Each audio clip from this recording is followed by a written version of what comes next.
There is a war going on for your mind. Professional wrestlers and vice presidents want you to believe them.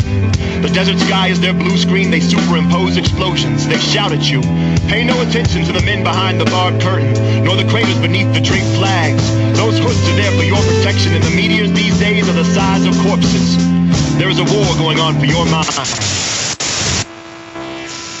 We are the insurgents. And we are back. It's the Info Warrior with Jason Bermas. Before we go to our guest this evening, Joe Banister, it's my honor to bring you former IRS agent Joe Banister. How are you, Joe? How you doing?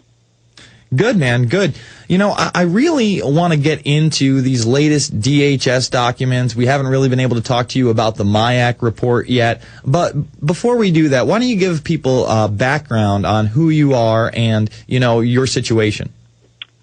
Okay. Well, I'm in my mid-40s or going towards 50, 46 years old. Born and raised in San Jose, California. Currently reside in Carson City, Nevada. And I graduated from college back in 1986, and I spent 4 or 5 years in the private sector, and decided that it was kind of a boring life, the private sector, and decided to pursue a career in law enforcement. So I applied to the FBI and the IRS back in the early 90s, and I was more preferring the FBI because, you know, the FBI is the agency where they make really cool TV shows about them, and the IRS, no, they don't make any TV shows about the IRS. Nobody likes the IRS. So anyway, my heart was kind of set on the FBI, but due to a hiring freeze with the Department of Justice, I just couldn't actually get sent to Quantico, Virginia. But, you know, I had passed all the gauntlet of evaluations that they put people through. Anyway, while I was waiting for the FBI hiring freeze to end, the IRS Criminal Investigation Division called me and asked me if I'd be interested in a special agent position with that agency.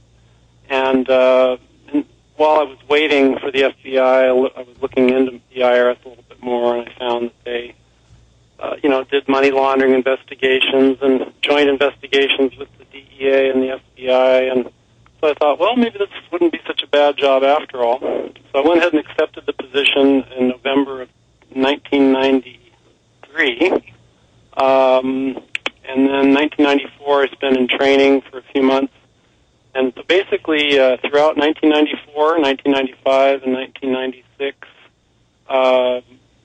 was an IRS special agent, and they do very similar work to what an FBI agent would do or a Secret Service agent, but their domain or jurisdiction is much more limited, deals with income tax, taxation, federal taxation, and money laundering. So now, on the next side, I want to talk about, you know, your relationship with the IRS. Obviously, you're an agent there for a few years. You come across some information, and you just simply ask the IRS a few simple questions, and then all of a sudden, things change in rapid fashion. And, of course, right. Joe is featured in America Freedom to Fascism, which, according to the MIAC report, is a terrorist document, and we shouldn't be handing it out to people, and you must be anti-Semitic if you're passing out Aaron Russo's film. We got Joe Banister on the other side. It's the Info Warrior with Jason Bermas, PrisonPlanet.com, and Infowars.com.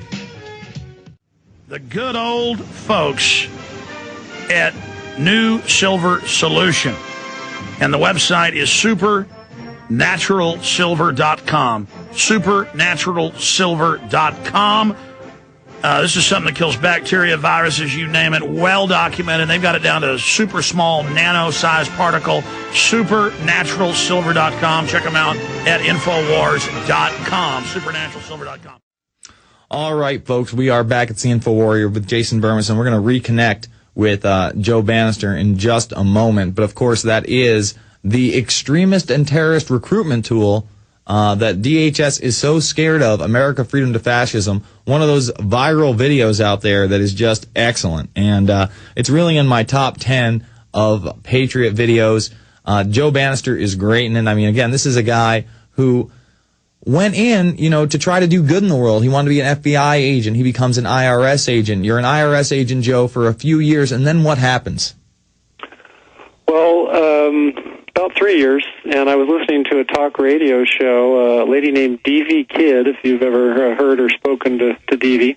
She was making these claims about the federal income tax, that the vast majority of Americans were not required to pay it, at least when you went and looked at the actual laws that were passed by Congress. And so when I heard her say this, I thought that was wackiness, but she said it on a talk show hosted by a guy who was always pretty truthful. It'd be kind of like somebody listening to Alex or yourself for a while and saying, well, wow, these guys always come up with the truth time and time again. And then you say something new that they're not, never heard of before, and they think, well, how could this be?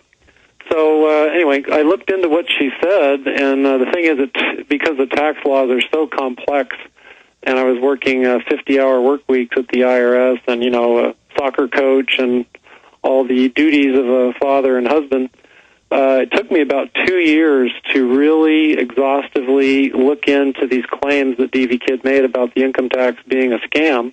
And after that 2-year period, I really had to come to the conclusion, grudgingly, that she was right, that the IRS was lying to people, violating their rights, stealing their property, and without the lawful authority to do so. And so I had to think to myself, okay, what am I going to do now?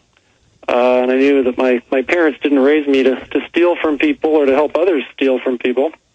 And so I decided to confront my supervisors at the IRS and say, look, I've gone to bat for this agency and for the income tax. I've spent 2 years exhaustively researching this and, validating these claims by these so-called tax protesters, and it looks to me like, they're largely correct. So we need to do something about this. I took an oath to support and defend the Constitution, and I have a duty, both a legal and moral duty, to speak up about this and get some answers. And I said that if you can't give me any answers, I'm going to have to resign because I can't serve two masters. And their response to me was that they would not respond to any of my concerns, and they'd provide me with the paperwork necessary to tender my resignation. So immediately you question authority, and they ask for your resignation. Yeah, it took about 2 days for it to go up the chain of command and for it to come back down the chain of command to figure out, well, what are we going to do with this guy? And so I got called into my chief's office about 2 days after I submitted my report and my letter, and their answer was no answer. They sent me a little memo. It was about 2 paragraphs long, and it said you will be immediately placed on administrative leave and for a week, and we will not be responding to any of your questions. So they didn't fire me, but they immediately sent me home, took my firearm, and sent me home for a week. And so about halfway through that week, I realized that, I have earned a pretty good reputation here at the IRS over these last 5.5 years. And if I stick around, they're going to destroy it. And if I have a destroyed reputation, I'm not going to be credible to anyone. So I decided the best course of action was to resign. And then on top of that, you basically don't go along with the IRS afterwards, and, you made national media. It's in America, freedom to fascism, and the news media starts to jump on you and say, oh, do you feel like you got away with something? And you immediately strike back. I haven't gotten away with anything. There is no law. Well, right. It's kind of interesting how the media attention worked, because for how things worked out, there aren't that many IRS agents or former IRS agents who will, take the time to look into this information, let alone come to the conclusions that I came to. So whenever they were hunting around for, a talking head to take the other side, they'd choose me. And that one particular broadcast with Congressman Ron Paul that appeared in the movie was just like a last-minute thing where somebody called me up and said, hey, can you come down to the studio in San Jose in 45 minutes? And they strap on the earpiece, and boom, you're on the air. And I certainly wasn't prepared for this question from Maria Bartiromo. How have you been getting away with not paying your taxes all these years? And I got kind of upset, at the tone of that question. And I just, answered it kind of what came to mind, which was I'm not hiding from anyone. I'm not trying to get away with anything. I'm trying to get some answers regarding this federal income tax that, stinks to high heaven, and no one seems to want to give me any answers.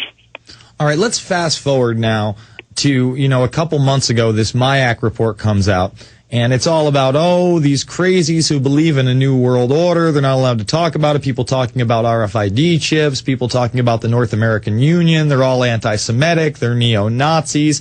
And then in the back, they show what some of the materials are, the subversive materials. And right next to the Turner Diaries is the movie you're featured in, America, Freedom to Fascism. Again, trying to go after people who know that the 16th Amendment was never properly ratified, who know there isn't a law in the books, and try to make us out to be some kind of a neo-Nazi group. How did you feel about that?